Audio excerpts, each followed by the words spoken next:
something deep, because you're here in North Carolina, and that's what we want to talk about. Why in the world did they choose North Carolina, and what did they do here?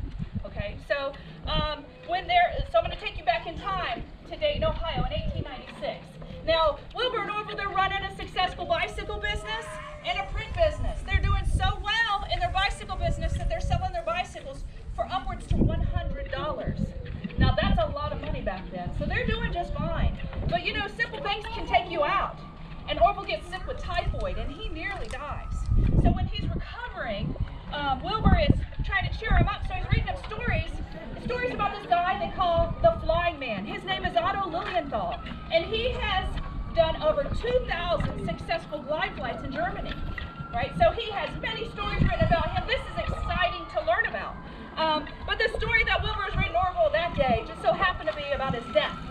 He was doing a regular glide flight off the side of the mountain in Germany, and he stalled his glider. And what happens when you stall something? What happens?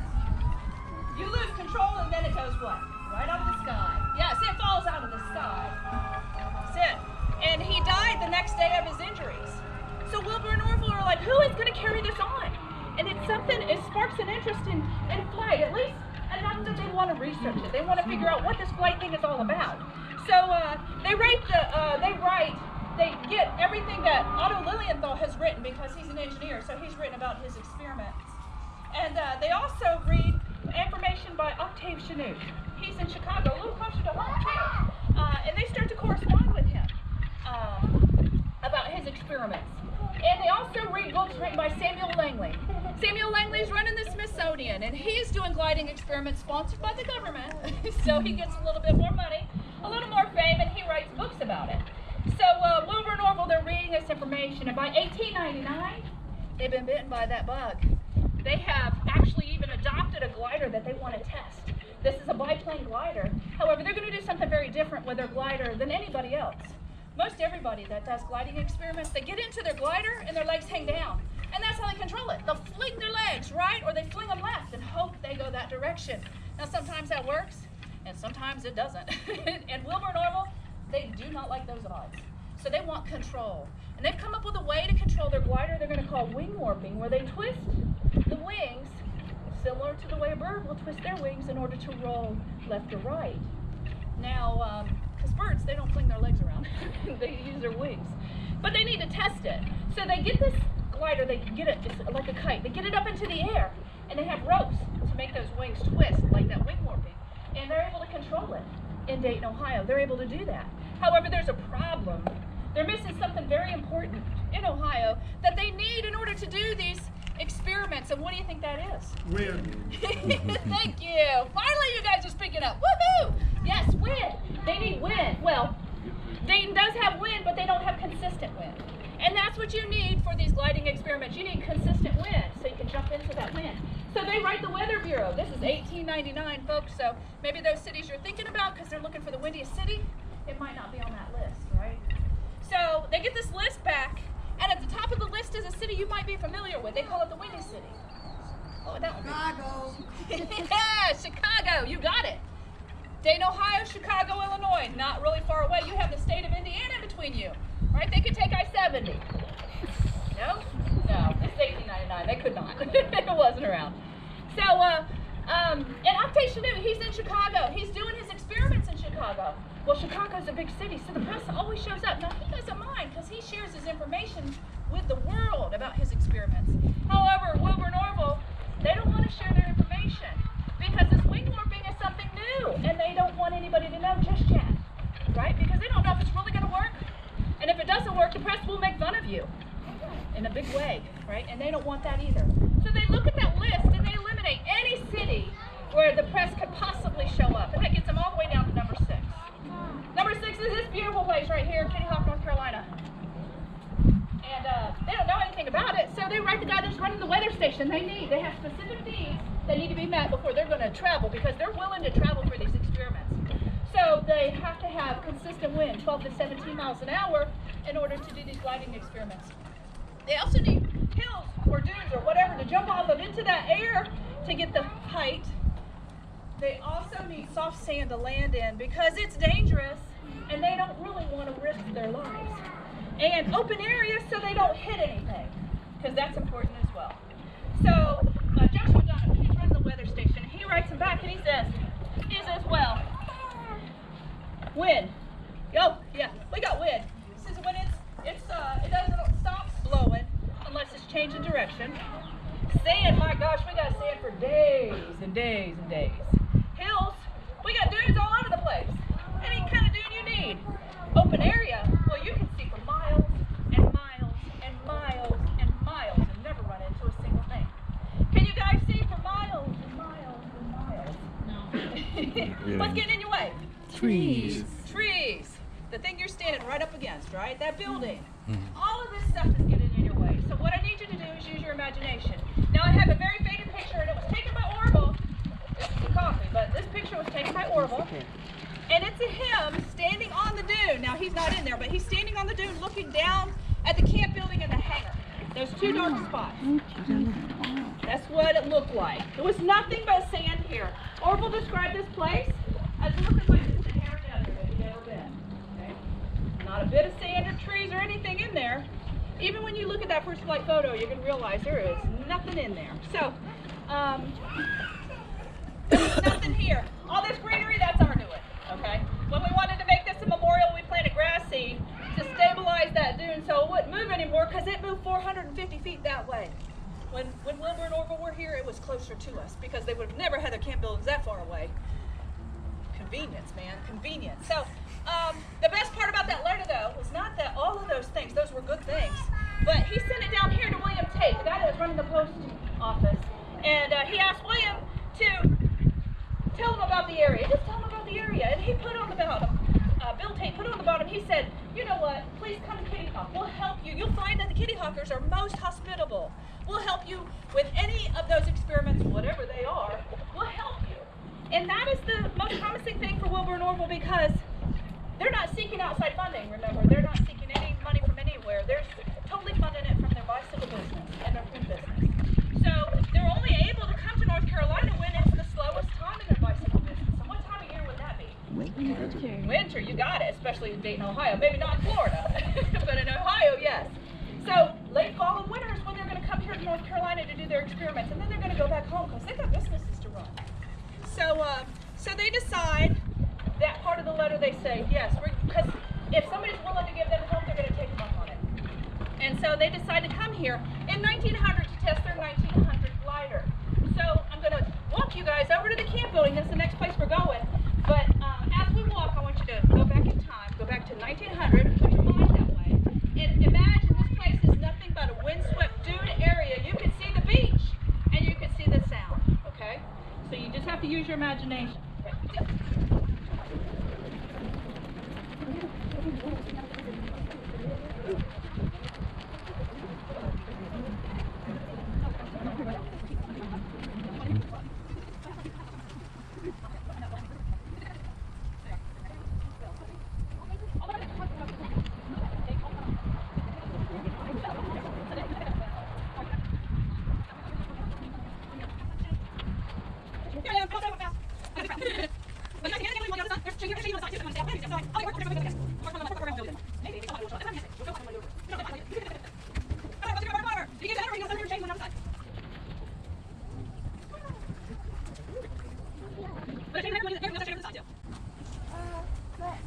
So Wilbur and Orville, this is where they're going to come in 1900. Now they have to take a couple of trains and a couple of boats in order to get here because there are no bridges like we got here. No bridges, no roads, nothing. Okay, so they had to take trains and boats. Wilbur gets here first. He has to scope the place out and tell Orville what he needs because Orville comes 2 weeks later with a canvas tent because that's what they're going to stay in, a canvas tent. They don't build that building until 1901 and they build it as a hangar because they want to work on their glider and then eventually they move into it because here in the wintertime we get nor'easters. So not only do we get those tropical storms in the summertime or the storms that just pop up out of nowhere, in the wintertime those nor'easters come in and boy, that wind is a-blowing. And so it was blowing so hard when they had their canvas tent that Orville would write his sister Catherine back home talking about these storms that were blowing in the middle of the night, how they didn't get any sleep because they had to get out of their cot and lay down on the tent stakes to keep the tent from blowing away in the wind. Because you know tent stakes and sand, they don't mix. So eventually they build that, and then this one gets built in 1903 for their flyer. Now this is their hangar. This is their hangar, and I love to ask this question because this is their hangar. Does this look like any hangar that you would think of for an airplane? No. So they did not take apart their flyer. How do you think they stored it in here? They just put it sideways? Absolutely, yes, thank you very much. They put it in sideways. They slid it in sideways. The rudder was on a hinge. They'd hinge that up and slide it in. Because remember, they're funding their own experiments, so they're going to use the littlest material as possible. And also to be inconspicuous too, inconspicuous. So they're here in 1900 and they're going to test this glider, this new glider of theirs. Now the glider has that wing warping, and it also has an elevator on the front that gives them pitch so they can go up and down. Now they're not getting on it yet because it's still dangerous, right? They need to figure out if this wing warping really works because they only got to test it a little bit in Dayton. So they get it into the air and fly it like a kite, have those ropes, and they're able to make it go left and right. This is working, yes. And so they start to put weight on there, weighted chain. And remember how I told you William Tate said kitty hawkers are hospitable and they'll help them out? Well, his son, Tommy Tate, 10 years old, would volunteer to be the weight too, and he'd get on that thing while they were flying it like a kite. And it still worked, so they're excited. So now Wilbur gets on there and he starts to fly it. No more kite flying, man. He's flying it like a glider, and it's working. He's able to control this thing. You know, I mean, this is his first time he's flown, so he's not doing the greatest job, but he's still able to keep it in the air. And they take data the whole time, right? And so they go home after their experiments. They go home with this data, and they're going to improve on their glider. Now, as creative as the Wright brothers are, they are very uncreative with their names. So their gliders are named after the year. So it's a 1900, 1901, 1902. Flyers the same way. 03, 04, 05, 08. That's how they name them. They're not creative with their names, but that doesn't matter because they're creative in everything else.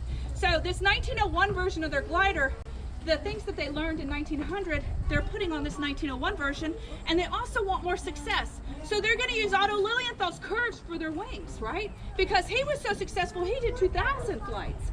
And so they put the curves he used on their wings, their 1901 glider, and they come back here to test it out. And they're expecting great success. Unfortunately, they don't get it. They run into failure after failure after failure. They can't keep this thing in the air like they did the year before. Now this is very frustrating. So they have to keep tweaking those wings. And a new problem crops up. When they roll one direction, doesn't happen all the time, but when they roll one direction, the glider flips over in the opposite direction and the wing will go down in the sand and it'll flip it around and create a hole. Now they're going to call this well digging. The modern term for that would be adverse yaw, but they haven't figured that out yet. So they go home highly disappointed. So disappointed that the train ride home, Wilbur looks at Orville and he says, you know what? Flight's going to happen, but it's not going to happen for 1,000 years. They want to quit. They want to quit because they were so disappointed with their experiments here. They don't want to do it anymore. So they put it in the shed. They put it in the shed and they don't want to think about it. Well, it's not until Octave Chanute, that guy in Chicago, he's holding an engineering conference in Chicago, and he's invited them to talk about their experiments. He's invited everybody to this conference. And so Wilbur and Orville, they look at that and they go, no, thank you. No, we don't want to talk about the failure. We don't want to deal with it.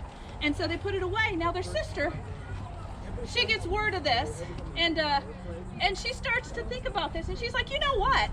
This is an engineering conference, right? There's going to be engineers and scientists there. They might have answers to your questions. Now she's going to call that nagging. I call that reason. And it was enough that Wilbur and Orville said, you know what? She's got a good point. And so Wilbur goes to Chicago because Orville never would have. He is so painfully shy. He does not do public speaking. He never has. So Wilbur goes to Chicago and he presents the experiments they did here in North Carolina, and he listens to what everybody else has to say. And the most important thing he comes away with is that they know more than anybody in that room. They do, because remember, they have control. They have that wing warping. Everybody else guessing with their legs and flinging them around and hoping, right? Not Wilbur and Orville. They know when they roll one direction, they're going that direction. So this gives them renewed vigor for their experiments. So they go home and they pull that glider out, and now they need to figure out what's going on. Well, the one thing they changed, that they know they changed, was the wing shape, the curves. They used Lilienthal's numbers. Well, that seems to be the problem, and they need to find out if that's truly the problem. So they create a wind tunnel experiment from a bicycle. They take a bicycle and they mount a rim horizontally over over the front tire. And they attach airfoils. Those are wing shapes. They attach airfoils to that rim, according to Lilienthal's figures. Now, if they ride into the wind, it shouldn't spin. That rim shouldn't spin if his numbers are right. So Wilbur rides like mad into the wind because he needs to get that wind. And the whole entire time, the rim spins. No matter how they adjust those airfoils, still spins. Well, now they know it's Lilienthal's numbers, and they got to throw out all of that data. Now they got to create their own data, though. Now that bicycle wind tunnel, no, that's not going to work. That's not enough control. So they create a wind tunnel of their own, a wooden box with a fan on the end, and they test over 200 airfoils, wing shapes, where the curve is in the front of the wing, the middle of the wing, or the back of the wing. What they need to find is a wing that gives them the greatest amount of lift and the least amount of drag. And they find that in airfoil number 12. Out of 200 airfoils, airfoil number 12 is the one, right? So they put that on their 1902 glider. And they also put a rudder on the back. Now, that was something that Orville had been thinking on and thinking on and thinking on. So he adds that rudder in the back, and now they have yaw. They have that left and right movement, right? So they have the three principles of flight. They have roll from their wing warping. Pitch, that elevator in the front, gives them the up and down movement, and the rudder in the back gives them yaw, the left and right. So they are 5 years ahead of anybody else. When they come back here in 1902 to test this glider, the short time that they're here, they do 700 to 1,000 successful glide flights. So there was more than just one hill here. There was about 4. And they're jumping off of all of them. They are. And they are learning how to fly this glider 700 to 1,000 times. They broke all of the gliding records. And you know this is impressive because their glider is 117 pounds. It may be made of wood, wire, cloth, and bicycle parts, but it's heavy. And have you ever walked in the sand with stuff in your hands? Maybe up a dune, like that, right? 700 to 1,000 times, you know they were excited. Well, they did get help. A lot of the time, they would notify the life-saving crew right on the beach. Remember, the kitty hawkers are gonna help them out the best they can. So sometimes the life-saving crew, if they're not saving a shipwreck, they come over and help them out too.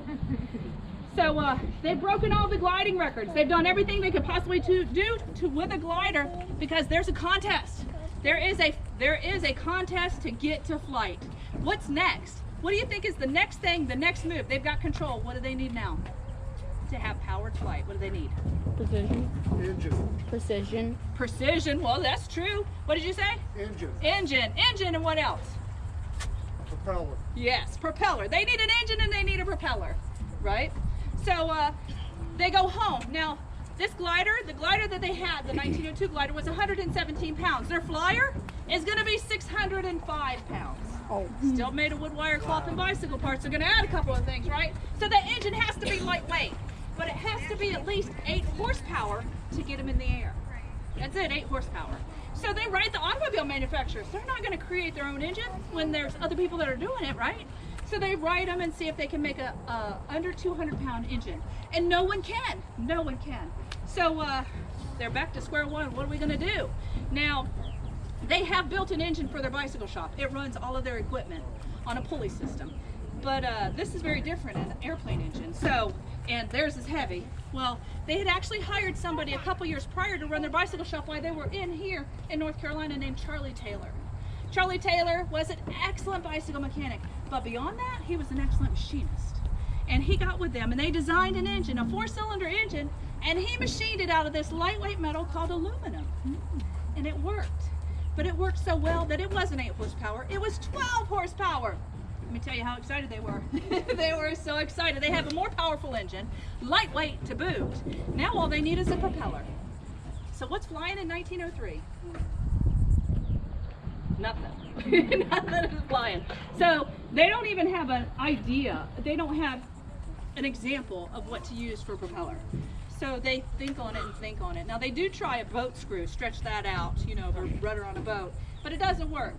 And so they go back to their wind tunnel experiments and they're looking at these wing shapes. And the idea comes to them, now you know, if a wing can give you lift, what if we turn it on its side? It can give you thrust.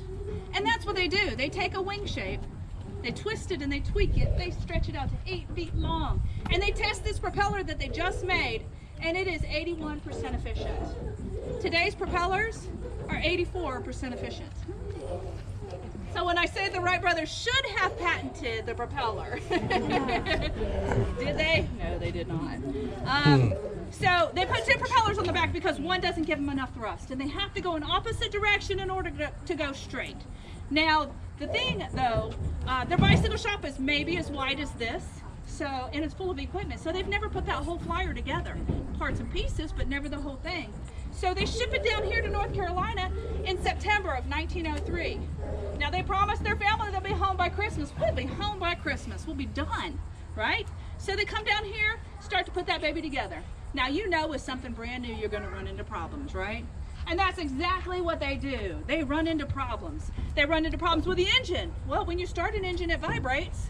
Well, this baby would vibrate the screws right out of the mounts, right? So it couldn't even stay on the flyer. It couldn't. And they don't figure that problem out until the end of November. That's a long time to figure out a problem. And that propeller shaft that was holding the propellers on was made of bicycle tubing, and it wasn't strong enough. So they'd have to keep shipping that thing home to Charlie Taylor, and he'd ship it back. And it is not Amazon Prime 2-day shipping, folks. It takes a while for these parts to go back and forth. But they finally figured that out and make it out of solid spring metal. And now they have a flyer that works, and it is the beginning of December. Well, they can't fly until they get 22-mile-an-hour winds. And so they wait and they wait. And it's not until December 14th that they get a day where it's a good flying day. The winds are just at 22 miles an hour.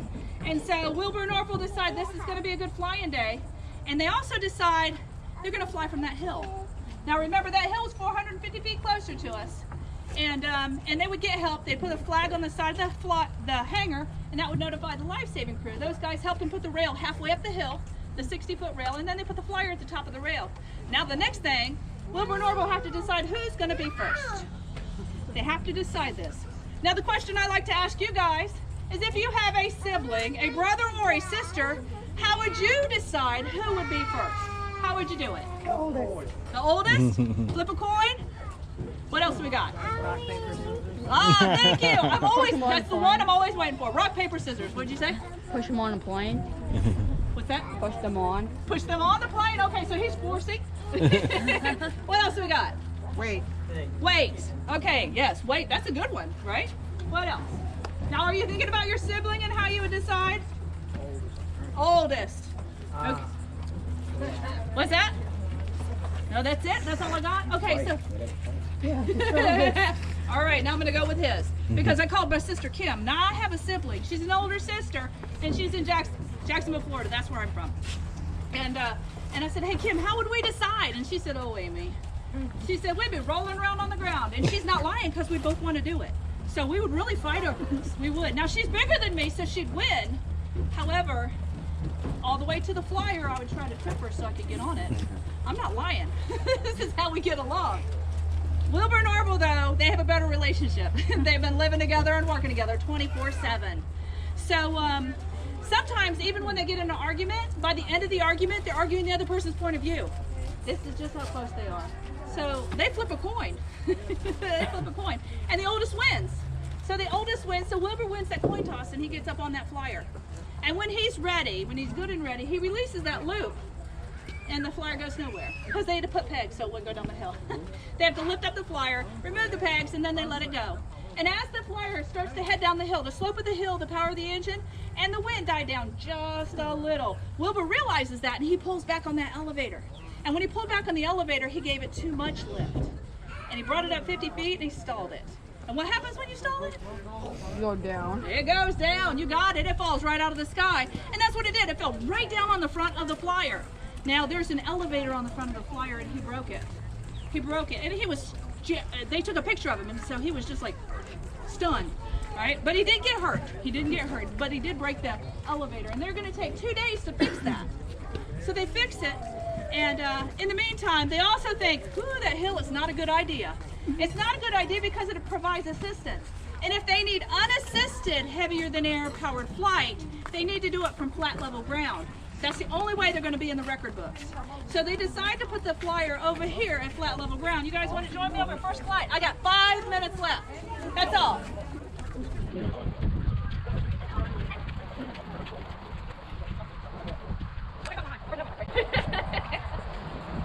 So they choose this area. Now they still have to wait for the wind, because it's not consistent every single day. And we know that just by being here, just today.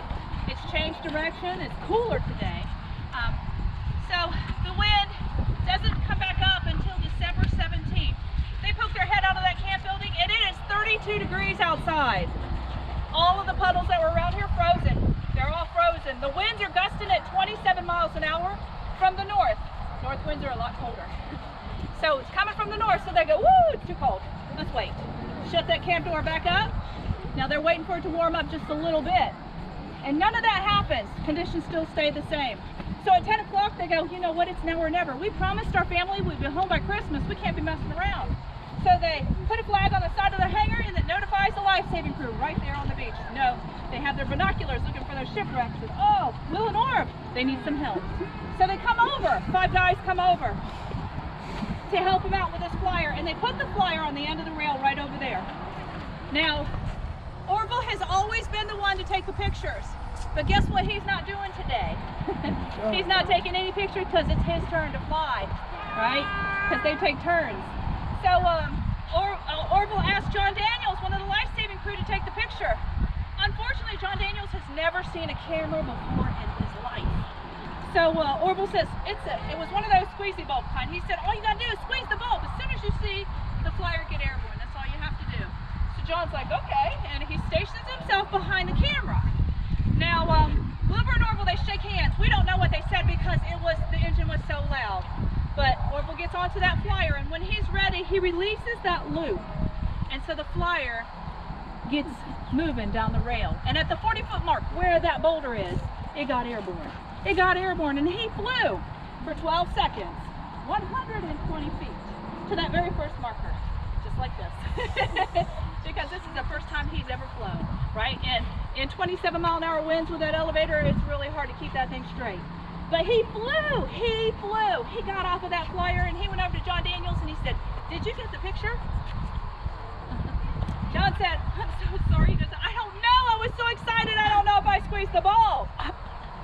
He didn't know. And the Wright brothers, they don't find out until they get home after Christmas when they develop the glass plate, because that's what they were taking on, glass plates, in their dark room, that he did indeed get that picture, that world famous picture that you see in there. That was taken by the most amateurist photographer ever. But they got it. But they didn't care if they got it or not, because they can continue to take pictures, and they're flying, right? They're flying, so they want to keep flying. So they bring it back to the beginning because Wilbur wants his shot. And so when he's ready, he releases that loop, and he gets into the air about the same time. And about the same time too, 12 seconds. 12 seconds, but he goes 175 feet. He's up and down too, because you know, this is the first real time he's flown, right? And that elevator, and that wind, you know, you got to get used to it. But they're flying, and this is a good flying day, so they keep bringing it back to the beginning. They're going to keep taking turns. And so it's Orville's turn for the third attempt that day, his second, and he gets it into the air, and he goes 15 seconds, a little bit further, and he goes 200 feet. Still flying a little like this, but a little less bumpy, because he's starting to get used to this elevator, right? He's starting to get used to flying. And so they bring it back to the beginning for the fourth attempt that day, Wilbur's second attempt. And there's something I didn't tell you about Wilbur. He's actually been flying longer than Orville. He flew in 1900, and he also flew in 1901. Orville didn't learn how to fly until 1902. So Wilbur might have a little more experience. So when Wilbur gets onto the flyer, he puts that together, even says so in his journals. He puts that information together, and when he gets airborne, it's a little bumpy, but he straightens it out. And he straightens it out for not 100, not 200, not even 300. He goes 852 feet in 59 seconds. He did it. He's flying now, and he's figured it out. However, it was a little bumpy in the end, and he brought it down. He brought it down rough, right on the front of that flyer, right on the front of that elevator, and he broke it again. He broke it again. But guess what he's going to do? They're going to fix it. They're going to fix it because they're flying now, and they want to continue to fly. Now, I bet you they're going to fix it a lot faster, right? They're going to fix this faster because the next time they can fly to the beach. Who knows where they'd fly? So they drag that flyer all the way back to the hangar to fix it. Now, the winds are still gusting at 27 miles an hour, and it catches it. It catches the flyer. And so Wilbur grabs one side, and Orville and John Daniels grab the other side to hold this thing down. Remember, this is 605 pounds. Wilbur and Orville, about 140 pounds apiece. So they've had experience with these things being ripped out of their hands, their gliders being ripped out of their hands in the wind. don't give John Daniels that memo. And he's still hanging on. He's hanging on, and he's a big guy, so he thinks he can hold it down. And I'm going to tell you something. If you go inside and you see that flyer, you're going to see a lot of wires in there, okay? So he thinks he can hold it down, but he learns too late that he can't, because it kind of flips him up and it gets a wire. He gets caught by a wire and he gets pulled into the wreckage. He gets pulled into that wreckage, so now the wood is splintering and the cloth and the wire are wrapping around him as it's rolling in the sand and breaking apart. Now this is a 605-pound piece of equipment with an engine that even broke off the mounts. So when they finally get to him, they are extremely worried for his safety. And they pull him out. And he only has cuts and scrapes. Thank goodness. But from that day on, for the rest of his life, to anybody that would listen, he would say he is the first survivor of a plane crash. Yes. Now, they're not flying anymore that day because they don't have a spare flyer. So they crate that up and they ship it home along with that telegraph. Right? They ship all that stuff home. Now, the crazy thing is, now, we think that the world recognized the Wright brothers in 1903 for first flight, and they didn't. The Wright brothers didn't get recognition for first flight until the 8th day of August in 1908. So it was a very long time before they got recognition for that. And it wasn't too long after that, in 1912, that Wilbur passed away from typhoid. He was defending that wing warping patent, and he was up in New England, and he ate a bad batch of oysters, and he got typhoid, and he died 3 weeks later. So he didn't see a lot of progress in aviation. He didn't. Now Orville did though, because Orville lived until he was 77 years old. He lived until 1948. And before he passed away though, this is so exciting, before he passed away in 1947, he heard Captain Yeager break the sound barrier. So he saw a lot of progress in aviation. He did. And you guys may have too. We have multi-generations here. So can anyone tell me what happened July 20th, 1969?